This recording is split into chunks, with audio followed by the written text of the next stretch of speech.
সালাম স্টিল ভোটের গাড়ি নিয়ে খুলনায় আছেন সহকর্মী তরিক ইসলাম। সেখান থেকে ভোটের খবর জানাচ্ছেন তিনি।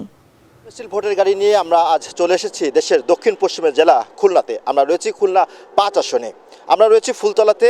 আমরা এই এলাকাটি একটি শিল্প অঞ্চল এলাকা। আগে যে এলাকাটি শ্রমিকদের পদচারণায় মুখরিত থাকতো, এখন সেই এলাকাটি অনেকটা মৃতপ্রায়। এলাকাটা হলো সম্পূর্ণ ডাকাতিয়া বিল এলাকা।